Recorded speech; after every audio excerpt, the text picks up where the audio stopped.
maombi ya jinai namba 26287 ya mwaka 2025 kati ya Mheshimiwa makamu mwenyekiti wa Chadema John Wegesa Heche na Inspector General wa Polisi na wenzake leo yaliitwa mahakamani, nikiwa na maana Mahakama Kuu Masjala ndogo ya Dar es Salaam kwa ajili ya kusikilizwa.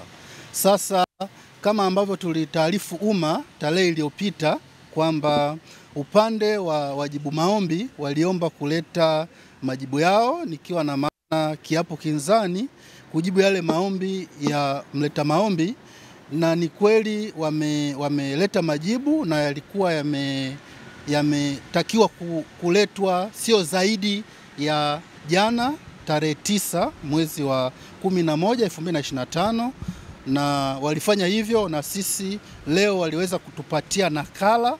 Lakini pamoja na mambo mengine kwenye hayo majibu au kiapo kinzani, wameweza kuleta pingamizi la awali la kisheria.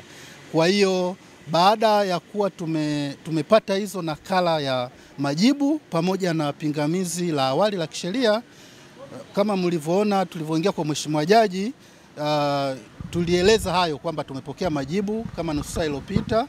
Sasa kutokana na mazingira yaliyokuwepo, pingamizi limeletwa muda mchache uliopita. Kwa upande wetu tukaona ni busara kwa faida ya mteja wetu tuweze kupata muda ili tujiandae, tuje kufanya kile ambacho mteja wetu ametutuma kusikiliza, na mahakama sasa ipate nafasi ya kusikiza pande zote na kutoa majibu ya pingamizi la awali pamoja na maombi kwa ujumla. Kwa hiyo Mheshimiwa Jaji amepanga tarehe 13 mwezi wa 11 2025 saa 4:30 asubuhi maombi yaje kwa ajili ya kusikilizwa kwa pamoja na pingamizi la awali la kisheria ambalo limeletwa na wajibu maombi.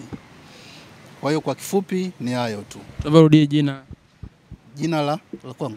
Mimi naitwa wakili Selemani Matauka, lakini kwa pamoja nipo na mawakili wenzangu ni Mr.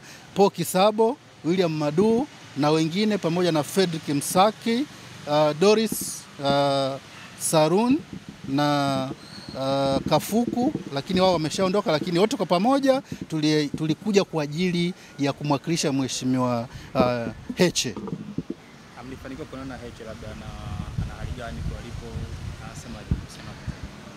Kwa ukweli kwa hizi siku mbili hatujaweza kufanikiwa, lakini kwa taarifa ambazo tunazo ni kwamba juzi na jana hali yake haikuwa mzuri na aliweza kufikishwa hospitali ya taifa Muhimbili kwa ajili ya matibabu zaidi. Kwa hiyo tukitoka hapa tutaweza kufuatilia zaidi ili kuona hali yake inaendeleaje, lakini kwa wakati wa siku mbili zilizopita hali yake haikuwa mzuri.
Asante.